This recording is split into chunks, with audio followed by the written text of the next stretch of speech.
Assalamualaikum warahmatullahi wabarakatuh.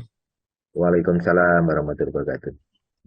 Alhamdulillah alladzi anzala al-Qur'an hudan linnas wa bayyinatin minal huda wal furqan. Asyhadu an la ilaha illallah wa asyhadu anna Muhammadan abduhu wa rasuluh.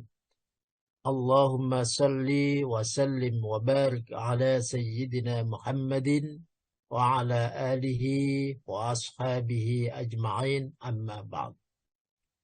Yang saya hormati dan saya taati Ustadz Soekardi.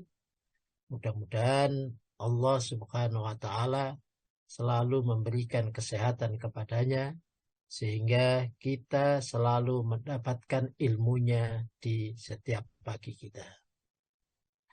Dan juga saya hormati para pengurus.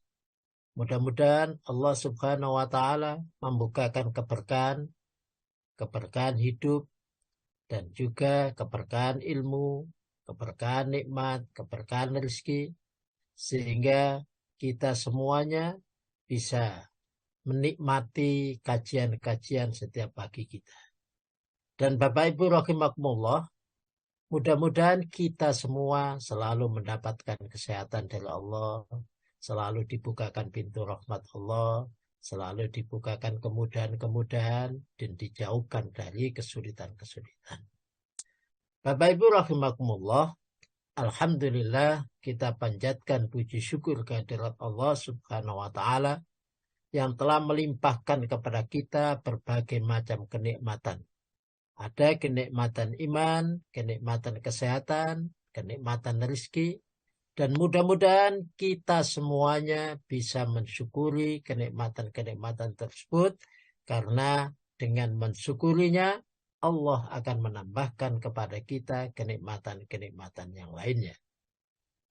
Salawat dan salam pada Rasulullah Sallallahu Alaihi Wasallam yang telah mengantarkan kita semua menuju jalan yang benar, jalan yang penuh dengan ridha Allah, Shiratal Mustaqim. Dan dengan jalan itu kita semuanya tahu mana yang benar yang harus kita laksanakan, mana yang salah yang harus kita tinggalkan dan harus kita perangi. Dan di akhir kehidupan kita, mudah-mudahan kita semuanya tetap menjadi umat Rasulullah dan mati atau meninggal dalam keadaan husnul khotimah. Amin ya rabbal alamin. Bapak Ibu rahimakumullah, sebelum pada materi, saya akan menyampaikan sedikit tentang hidup dan membaca Al-Quran. Hidup dan membaca Al-Quran itu permasalahannya sama. Permasalahannya hanya satu saja. Hidup dan membaca Al-Quran. Kalau membaca Al-Quran itu ada larangan. Larangan. La tukharik bihi lisanaka litajalabi. Itu ada larangan. Kemudian urusan bisa dan tidak, itu urusan Allah. Ya. Urusan bisa dan tidak urusan Allah. Yang penting kita bisa menghindar dari larangan-larangan tersebut, dari haram. Nah, kemudian permasalahannya, saya katakan tadi permasalahannya hanya satu. Ya, permasalahannya hanya satu. Yang pertama, satu itu tenang dan tegas. Tenang dan tegas. Kalau kita membaca Al-Quran yang tenang. Dan menghadapi sukun dan tasdid itu harus tegas. Anggap saja bahwa sukun dan tasdid itu adalah huruf yang salah. Huruf yang salah sehingga harus dimatikan. Nah, anggap saja sukun dan tasdid. Kalau sukun itu adalah huruf yang salah, harus dimatikan. Kalau tasdid itu adalah salah dan dihidupkan kembali. Kalau saya kasih contoh dalam kehidupan, orang yang salah, orang yang koruptor dan lain sebagainya, yang salah-salah itu jelas maka kita harus tegas. Hukumnya tegas, ya di penjara atau dimatikan. Ya harus tegas, harus ada hukumnya. Kemudian kalau tasdid, nah itu saya contohkan orang yang punya banyak jasa, orang yang punya jasa. Kemudian yang namanya manusia pasti ada kesalahan, maka dia hukumnya harus tegas dulu, dia salah. Tapi ada amnesti, ada dimaafkan. Karena dia banyak punya kesalahan. Kalau hukum itu sudah begitu ditegakkan, hanya ada dua. Harus tegas pada yang salah, mungkin dimaafkan pada yang punya banyak jasa. Nah begitu, insya Allah aman. Nah, kalau membaca Al-Quran sama dengan begitu. Ya, maka kita harus tegas kalau ada sukun. Kita harus tegas kalau ada kesalahan. Yang paling sulit itu adalah tegas pada anaknya sendiri, tegas pada istrinya, tegas pada keluarganya. Keluarga dekat itu paling sulit. Ya. Baik, kita lanjut Bapak Ibu pada judul haram menyakiti orang yang soleh. Nah, haram itu berarti tidak boleh. Tidak boleh itu berarti jangan sampai kita menyentuhnya. Jangan sampai kita melanggarnya. Karena itu tidak diperbolehkan. Nah, haram menyakiti. Menyakiti itu orang-orang yang soleh. Menyakiti orang-orang soleh. Baik menyakiti. Ya, menyakiti lewat lesan kita. Atau menyakiti lewat anggota tubuh kita yang lainnya. Ya. Kalau lewat lesan kita harus berhati-hati. Ya. Kita harus berhati-hati. Karena apa yang keluar dari lesan kita, wah ini gak kelihatan ya Bu Wati ya. Ustaz, kelihatan. Oh ya. Baik apa yang keluar dari lesan kita maupun yang masuk dari lesan kita itu adalah yang pertama kali. Yang penting kita bisa menjaga lesan kita, baik yang masuk dan yang keluar. Kalau yang keluar itu Allah Subhanahu wa taala suruh wa ma yalfidu min qaulin illa ladaihi raqibun atid. Nah, mungkin bisa diartikan kalau kelihatan, Bu. Minasyaitonirrajim. Bismillahirrahmanirrahim. Tidak ada suatu kata pun yang terucap, melainkan ada di sisinya malaikat pengawas yang selalu siap mencatat. Ma yalfidu min qaulin. Ma yalfidu min qaulin. Ma tidak yalfidu lafat min qaulin dari ucapan kita. Tidak ada lafat yang keluar dari ucapan kita illa ladaihi raqibun atid. Ya, raqibun atidun. Jadi kecuali di samping kita ada raqib dan atid. Jadi kata-kata yang keluar, yang kita ucapkan pasti tercatat. Ya, pasti tercatat. Nah, jangan sampai ucapan kita itu bisa menyakiti orang lain. Ya, karena kita sendiri tidak mau disakiti. Kalau kita tidak mau disakiti, jangan menyakiti orang lain. Ya, itu.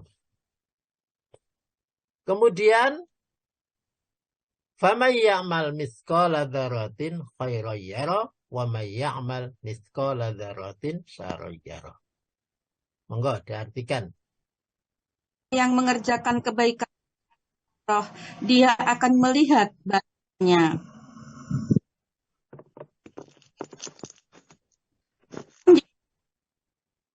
Delapannya? Yang akan melihat balasannya. Baik. فَمَنْ يَعْمَلْ مِثْقَالَ ذَرَّةٍ خَيْرًا يَرَهُ. فَمَنْ يَعْمَلْ barang siapa yang mengerjakan. Ya. Mithqala dzarratin sekecil apapun sebesar dzarrah maka khairan berupa kebaikan ya rohu dia pasti akan melihatnya. Jadi amalan apa saja pasti ada pertanggungjawabannya. Kita dimintai pertanggungjawaban. Ya. Wa may ya'mal mithqala dzarratin syarran yarah. Baik itu amalan yang baik maupun amalan yang jelek, Allah pasti akan meminta pertanggungjawabannya. Jadi yang pertama dari lafaz, dari kalimat yang keluar dari lisan kita, kita harus berhati-hati karena pasti tercatat. Ada raqib dan atid. Setiap kita ngomong ada raqib dan atid. Diperhatikan supaya kita tidak banyak bicara. Ya, maka kata Rasulullah, man kana yu'min billahi wal yaumil akhir falyaqul khairan aw liyasmut. Barang siapa yang beriman kepada Allah dan beriman kepada hari akhir, maka hendaklah falyakun khairan. Hendaklah mengatakan yang baik-baik saja. Kalau tidak baik, maka hendaklah diam. Aw liyasmut. Diam saja. Kalau nggak bisa baik, aw liyasmut. Nah. Baik, Bapak Ibu, kita lanjut. Di surat walladzina yu'dzunal mu'minina wal mu'minati bighairi maktasabu faqad ihtamalu buhtanan wa isman mubina. Monggo. Orang-orang yang menyakiti mukminin dan mukminat tanpa ada kesalahan yang mereka perbuat, sungguh mereka menanggung kebohongan dan dosa yang nyata. Walladzina, mungkin bagi ibu-ibu yang mau buka kitab Riyadhus Shalihinnya, insya Allah di bab 48 ini, insya Allah. Walladzina yu'dzunal mu'minina, dan orang-orang yang yu'dzuna menyakiti. Menyakiti itu dengan cara, ada dengan cara lisan kita, ada dengan anggota tubuh kita yang lain. Kan menyakiti perasaan kadang-kadang lesan kita kalau nggak kuat ya lesan kita bahasa Jawa nerocos saja, nggak bisa dindek. Nah, lesan kita itu begitu. Nah, maka harus hati-hati. Yang kedua, kadang-kadang dengan anggota badan kita, matanya yang berkedip, ya, banyak isyarat di mata kita, itu. Nah, itu juga kadang-kadang mata kita kelihatannya ya juga bisa menyakiti orang lain. Bisa nggak enak kepada orang lain. Ya kita bisa pendelii orang itu, bisa macam-macam.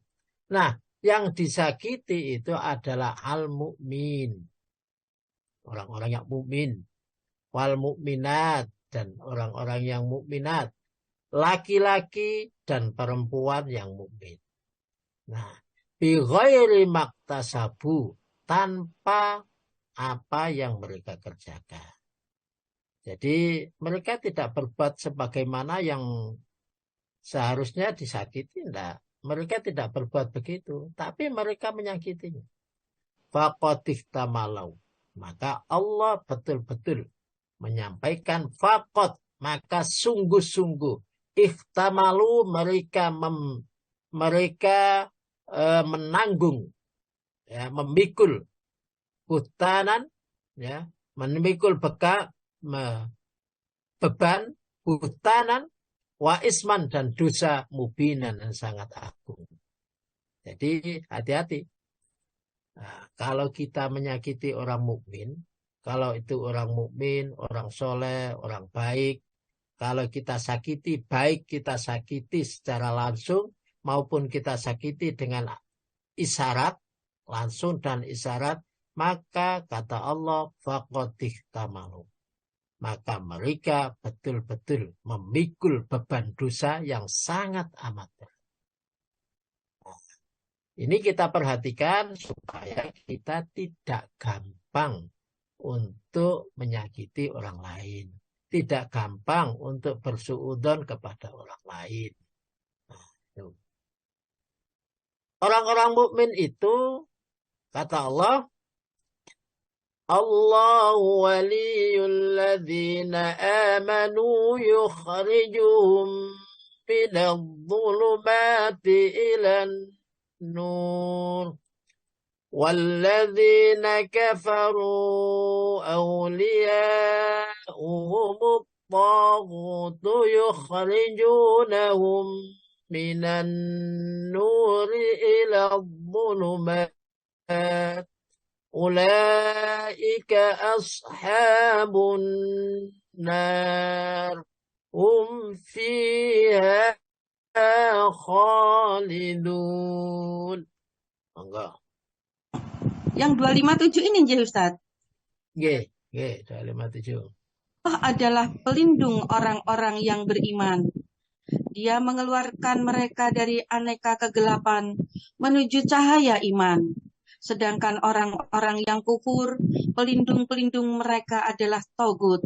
Mereka, Togut itu, mengeluarkan mereka, orang-orang kafir itu, dari cahaya menuju aneka kegelapan. Mereka itulah para penghuni neraka.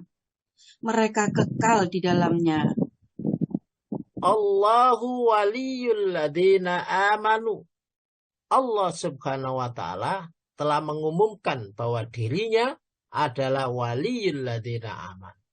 Pelindung orang-orang yang beriman. Kalau di dalam hadis yang kita sampaikan pada Sabtu yang lalu, Allah subhanahu wa ta'ala mengumumkan akan perang terhadap orang yang dilindungi. Ya, akan mengumumkan perang terhadap orang yang dilindungi, orang yang dikasihi. Siapa mereka? Adalah orang mukmin. Maka hati-hati, kita meskipun sesama mukmin, nah ada mukmin itu yang kuat imannya dengan amal-amalnya, amal-amal sunnahnya dan lain sebagainya. Nah, maka jangan sampai kita sesama mukmin saling menyakiti. Ya, karena di antara kita siapa yang lebih baik amalnya, Allah pasti akan lebih suka. Kalau lebih suka, Allah lebih suka, pasti Allah akan mengumumkan perang. Kalau orang mukmin itu kita sakiti, maka musuhnya adalah Allah subhanahu wa ta'ala. Dan kalau musuh Allah itu pasti tidak akan pernah menang. Dan pasti akan sengsara. Ya. Maka Allah adalah pelindung. Pelindung itu dalam kamus bahasa Indonesia atau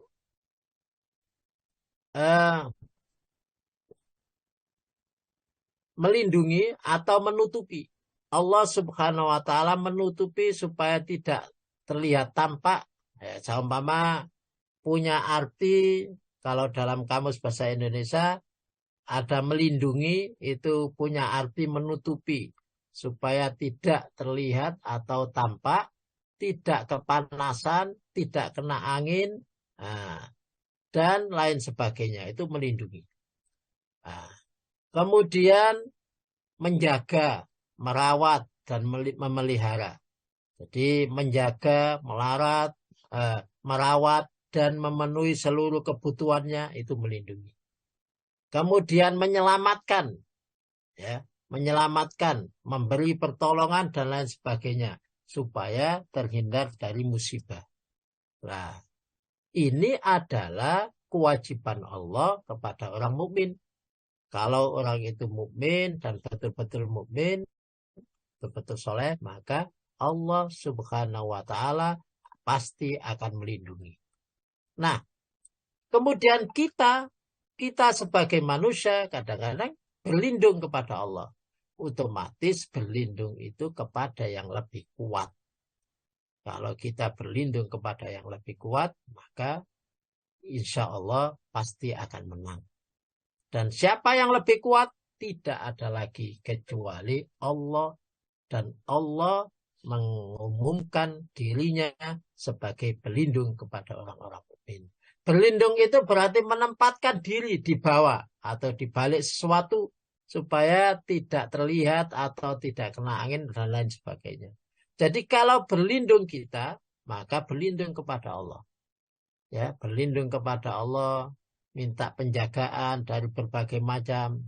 Kita tempatkan diri kita sebagai orang yang selalu beriman, percaya kepada Allah, melindungi kita. Kemudian kita bersembunyi, ya bersembunyi kepada Allah. Ada masalah apa saja, kita bersembunyi kepada Allah Subhanahu wa Ta'ala. Nah, kemudian berlindung itu yang terakhir punya arti minta pertolongan kepada Tuhan, ya, karena ujungnya adalah kepada Tuhan. Karena Allah Subhanahu wa Ta'ala sudah mengumumkan Allahu waliyul ladzina amanu. Nah, yang harus kita pahami, siapakah orang-orang yang beriman? Siapakah orang-orang yang beriman? Orang-orang yang beriman itu artinya orang-orang yang berilmu dan yakin. Berilmu dan percaya terhadap ilmunya. Makanya Allah Subhanahu wa Ta'ala menurunkan Al-Quran itu untuk kita ilmui. Karena petunjuk Allah hanya di dalam kitabnya. Hanya di dalam kitabnya. Dan kitab Rasulnya. Itu petunjuk Allah. Maka kita perlu mengilmui. Kalau sudah kita ilmui, kita yakini. Kita imani. Kalau sudah begitu, selanjutnya kita amalkan. Maka wabasyiril ladzina amanu wa amilus sholihat anna lahum jannat. Ya, maka berikanlah kabar gembira kepada orang-orang yang beriman. Ya, beriman itu ada alim mukmin dan wa amilus sholihat. Kita ilmui, kita yakini dan kita amalkan.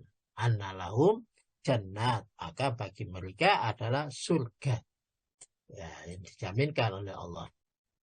Nah, yukhrijuhum minadh dhulumat. Allah Subhanahu wa Ta'ala sebagai wali itu akan mengeluarkan orang-orang mukmin dari minadh dhulumat, dari berbagai macam kesulitan, berbagai macam kegelapan. Dhulumat di sini berarti banyak kegelapan, karena ini jamak. Banyak kegelapan. Ada kegelapan rezeki. Ya, Allah Subhanahu wa Ta'ala yang Maha Ar-Razzaq akan mengeluarkan kita dan memberikan penerangan kepada kita. Ada kegelapan masalah keluarga. Allah Subhanahu wa Ta'ala, kalau kita memang beriman kepada Allah, Allah Subhanahu wa Ta'ala akan memberikan jalan keluar. Ya. Kita berbagai macam kesulitan, baik kesulitan dunia maupun kesulitan akhirat. Allah Subhanahu wa Ta'ala akan melindungi kita, akan merawat kita, akan memberikan petunjuk kepada kita. Karena berlindung kita sudah tepat. Berlindung kita kepada yang punya Asmaul Husna. Yang punya Asmaul Husna. Ada permasalahan apa saja, panggil Asmaul Husna. Ada yang kita kesulitan, panggil Asmaul Husna. Doa dengan Asmaul Husna. Maka yukhrijuhum minadh-dhulumat ilan nur. Kita akan dikeluarkan dari kegelapan. Kegelapan apa saja? Kalau Nabi Adam itu juga menggunakan Rabbana dhalamna. Menggunakan kalimat dhalim. Dhalamna anfusana wa illam taghfir lana wa tarhamna lanakunanna minal khasirin. Ya, minta maaf dari kedolimannya. Kesalahannya apa Adam? Adam itu bukan makhluk yang kafir, bukan. Tapi hanya satu kesalahan, mendekati pada pohon yang dilarang oleh Allah untuk didekati, tapi malah dia mendekatinya. Itu kesalahannya. Tapi dia menggunakan Rabbana dhalamna. Nabi Yunus, la ilaha illa anta subhanaka inni kuntu minadh-dhalimin. Menggunakan kalimat dhalim. Nah, kalau kita bukan nabi dan bukannya, saya kira dhalim kita pada banyak hal, ya, maka disebut dengan dhulumat, banyak-banyak kebaikan. Supaya bisa kebaikan, dhulumat, supaya dhulumat kita bisa hilang, maka kerjakanlah ya kebaikan-kebaikan. Kebaikan-kebaikan itu bahasa Arabnya hasanat. Kebaikan-kebaikan. Nah, Hasanat, kebaikan-kebaikan itu kalau dalam hadis Nabi, satu huruf dalam membaca Al-Quran itu pahalanya adalah 10. 2 huruf 20. Alif lam mim bukan satu huruf, tapi alif sendiri, lam sendiri, mim sendiri. Itu namanya hasanat, kebaikan-kebaikan. Nah, kalau sudah punya kebaikan-kebaikan ini, maka tudfi'us sayyi'at. Ya, kebaikan-kebaikan itu akan menghapus kesalahan-kesalahan. Nah, maka bagi orang yang suka membaca Al-Quran, maka akan dihapus kesalahan-kesalahannya. Nah, baca Al-Quran apa saja, ya, baca Al-Quran apa saja. Maka kalau bisa saat kemana saja kita bepergian, kita kan hafal Al-Quran, hafal sebagian surat-surat Al-Quran, surat-surat pendek. Nah, itu kan hafal, maka sudah banyak pahala kita. Mudah-mudahan yang kita hafalkan itu bisa menghilangkan kejelekan-kejelekan kita. Apalagi ada Quran, mungkin surat-surat yang ada hadisnya dijamin. Kayak baca Qul Huwallahu Ahad, baca terakhir daripada surat Al-Baqarah, baca Al-Fatihah, itu sudah luar biasa. Maka jangan sampai lisan kita diam atau berbicara yang lain kecuali membaca Al-Quran. Maka insya Allah akan tudfi'us sayyi'at, akan menjadi banyak kebaikan dan menghilangkan kesalahan-kesalahan. Baik, kita lanjutkan dengan hadis yang pertama. Monggo diartikan dulu. Hadis nomor 4231 dari Abu Hurairah berkata, Rasulullah pernah ditanya, "Wahai Rasulullah, apa yang dimaksud dengan ghibah?" Beliau menjawab, "Engkau menyebut tentang saudaramu yang ia tidak sukai." Beliau ditanya lagi, "Bagaimana pendapatmu jika apa yang ada pada saudaraku sesuai dengan yang aku omongkan?" Beliau menjawab, "Jika apa yang engkau katakan itu memang benar-benar ada, maka engkau telah berbuat ghibah. Namun, jika tidak, maka engkau telah berbuat fitnah." An Abi Hurairah anna Rasulullah sallallahu alaihi wasallam kila, dikatakan, ya Rasulullah, wahai Rasulullah. Dari Abi Hurairah mengatakan kila ya Rasulullah, dikatakan kepada Rasulullah, mal ghibah, apa yang disebut dengan ghibah. Qala, berkata Rasulullah, dzikruka akhaka bima yakrahu. Engkau menyebut saudaramu apa yang ia benci. Nah, contoh. Saudara kita punya kekurangan. Kekurangannya diantaranya mungkin matanya sakit satu, mungkin atau kakinya sakit satu. Nah, otomatis orang itu tidak mau disebut-sebut kekurangannya. Itu betul. Ya. Loh, tidak mau disebut-sebut kekurangannya. Kila dikatakan afara'aita in kana fi akhi ma aqulu. Apabila yang saya lihat di dalam saudara kami, dikatakan kepada Rasulullah, bagaimana kalau yang saya lihat itu betul? Bagaimana yang saya lihat itu betul? Apa yang terjadi memang betul. Dia juga kakinya mungkin ada masalah sehingga jalannya tidak benar. Ya. Dia juga matanya ada masalah sehingga dia mungkin sebelah saja yang melihat. Maka dia tidak suka disebut. Dan apabila itu betul, terjadi memang betul begitu, maka kata Rasulullah, faqad aghbabta, sungguh engkau telah berghibah. Jadi ghibah itu adalah menyebut-nyebut kejelekan orang lain yang betul. Orang lain yang tidak mau saudara kita yang mereka tidak mau disebut kekurangannya, tapi kita sebut-sebut, itulah hibah. Ya. Jadi menyebutkan yang betul, tapi dia tidak suka. Padahal dia tidak suka itu belum tentu, belum jelas bagi kita. Dia suka atau tidak. Nah, maka lebih baik diam. Lebih baik diam. Faqad akhbabta, itulah yang namanya hibah. Fa'ilam takun fi ma taqul faqad bahatta. Ya.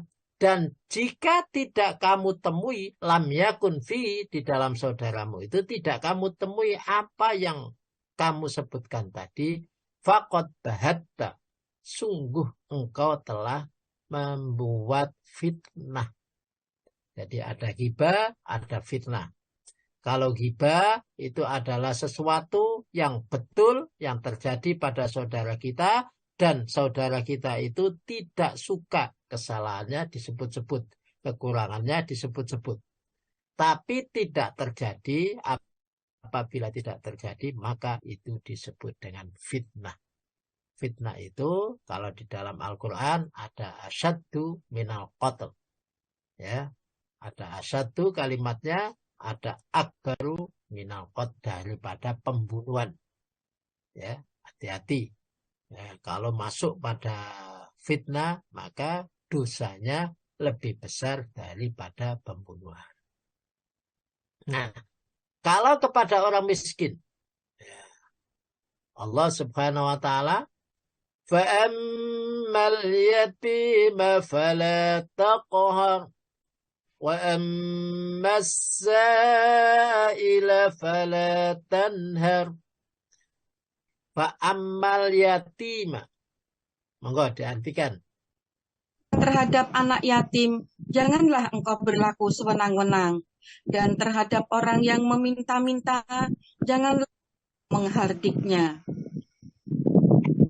Fa'ammal yatim, maka hendaklah terhadap anak yatim, ya, wala takhar, maka jangan kamu berbuat takhar, sewenang-wenang. Ya. Maka hati-hati. Kalau memakan harta anak yatim, itu Al-Quran menyebutkan orang itu betul-betul fasik. Ya. Fasik itu memakan harta anak yatim. Maka hati-hati, kadang-kadang orang tua itu memakan hartanya anak yatim. Sesungguhnya dia jatahnya anak yatim, tapi dia makan. Kemudian Rasulullah Shallallahu Alaihi Wasallam menyampaikan, saya dan orang yang merawat anak yatim itu di surga sangat amat dekat. Ya, sampai Rasulullah mengumpamakan dengan jarinya, ya, jari tengah dan jari telunjuknya, itu sangat dekatnya Rasulullah dengan orang yang merawat anak yatim. Tapi hati-hati juga, jangan sampai kita jadikan alasan untuk mencari dana, tapi tidak punya anak yatim, tapi mencari dana atas nama anak yatim, maka itu menjadi fasik. Hati-hati, ya, menjadi fasik di situ. Wa ammas sa'ila fala tanhar, dan begitu juga kepada orang-orang yang minta-minta. Orang-orang yang minta-minta otomatis dia itu sangat butuh, sehingga dia minta. Kalau dia tidak minta, kalau dia tidak butuh, nggak mungkin minta. Tapi juga ada yang profesi, ini yang kita hati-hati. Ya, profesinya itu minta-minta. Ternyata kalau kita lihat kadang-kadang minta-minta pengemis dan lain sebagainya, ya, ternyata saat akhir tahun mau hari raya itu dia dijemput dengan mobil mewahnya.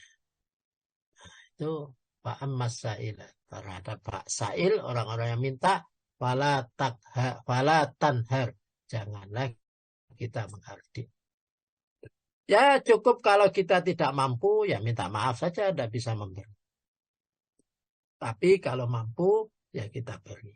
Jangan sampai kita menghardiknya. Atau jangan sampai kita memberinya tapi kita undat-undat. Ya. Kita undat-undat. Oh, ke enom, ke awake ke kuat, jaluk-jaluk. Karena kalau kita ngasih, kemudian kita sebut-sebut, itu akan menghilangkan semua pahala kita. Dalam hadis Ahmad, hadis yang ke-3269. Monggo diartikan. Ibnu Abbas, ia berkata, Rasulullah Shallallahu Alaihi Wasallam bersabda, ajarkanlah pada orang lain, permudahkanlah dan jangan mempersulit. Apabila engkau marah, maka diamlah. Bila engkau marah, maka diamlah. Bila engkau marah, maka diamlah. Ali bin Abbas qala Rasulullah sallallahu alaihi wasallam, allimu wa yassiru wa la tu'assiru. Rasulullah sallallahu alaihi wasallam bersabda, allimu, berikan pendidikan, berikan keilmuan, berikan pengetahuan, ya. Allimu, siapa saja berikan pengetahuan, berikan pendidikan, berikan pencerahan, berikan keilmuan, ya. Supaya dengan ilmu itu, kenapa dengan ilmu? Kenapa harus alimu? Supaya dengan ilmu itu dia tahu mana yang harus dikerjakan. Supaya dengan ilmu itu dia tahu mana yang harus ditinggalkan. Dengan ilmu itu dia akan dapat petunjuk. Ya. Kalau tanpa ilmu, maka dia tidak akan pernah dapat petunjuk. Kalau tanpa ilmu, dia tidak akan pernah iman. Karena syaratnya iman itu adalah ilmunya dulu. Ilmu. Maka kata Rasulullah, alimu. Nah, makanya orang alim itu sangat amat luar biasa. Pahalanya orang yang alim, sholat 1 rakaat, sama dengan orang tidak alim, ahli ibadah, sholat 1000 rakaat. Nah, itu gambarannya.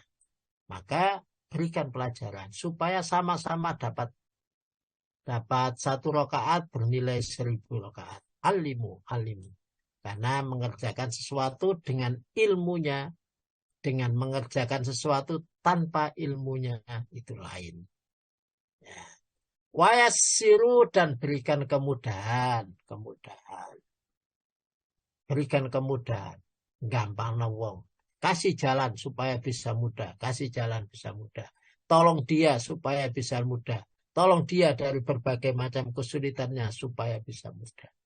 Anak yatim tolong sekolahnya di ilmunya supaya perhatikan sekolahnya supaya dia punya ilmu dan dia bisa mudah dalam ilmunya. Orang miskin juga begitu. Siapapun orang yang butuh maka mudahkan, jangan dipersulit. Ya.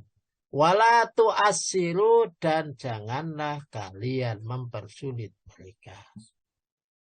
Ya, alimu wa yassiru wala tu'assiru. Berikan ilmu, pengetahuan, pendidikan, dan mudahkan dia, dan jangan dipersulit. Ini berarti betapa hadis ini menyekolahkan anak, menyekolahkan orang lain, menyekolahkan anak yatim, menyekolahkan orang miskin. Oh, betul-betul pahalanya. Biasa. Ada alimu, wayassiru, wala tu'assiru. Nah, kemudian selanjutnya Rasulullah menyampaikan, wa idza ghadibta, dan apabila engkau marah, ya, marah ini adalah amalan hati. Ya, amalan hati. Fa idza ghadibta faskut, maka diam. Jangan sampai diucapkan.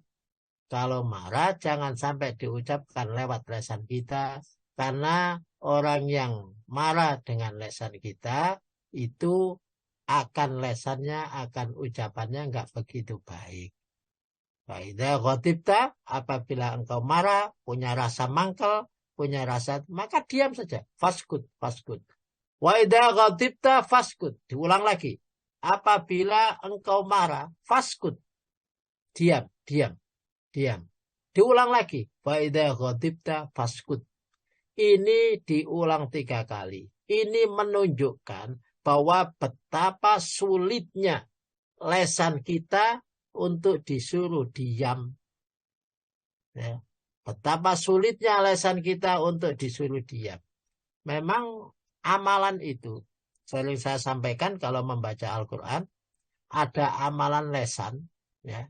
Amalan lesan itu kalau disuruh tenang, disuruh pelan, itu rasanya ingin cepat aja. Ingin cepat aja. Wis-wis tenang, moro-moro cepat-cepat dewi. Nah, itu amalan lesan. Dikongkon diem, ya tetap membicarakan terus diem. Itu betapa sulitnya amalan lesan. Amalan lesan itu disuruh diam. Amalan yang lainnya disuruh beramal, disuruh bekerja. Kayak sholat itu tidak hanya amalan lesan. Ya, sholat kadang-kadang kudisi. Lain dengan amalan lesan.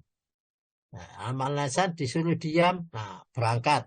Malah disuruh berangkat, malah males. Itu amalan lesan. Kebalikannya. Ya, wa idza ghadibta faskut, fa idza ghadibta faskut. Diulang 3 kali. Ini menunjukkan betapa luar biasanya, beratnya amalan lesan untuk disuruh sabar, untuk disuruh diam. Hadis yang terakhir, monggo dibaca.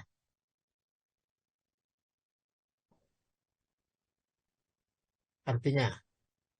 19:722 dari Sabit, dari Muawiyah bin Qurrah, dari Ais bin Amru, bahwa Salman, Suhaib, dan Bilal tengah duduk-duduk di antara kerumunan orang banyak. Kemudian Abu Sufyan bin Harb lewat di hadapan mereka.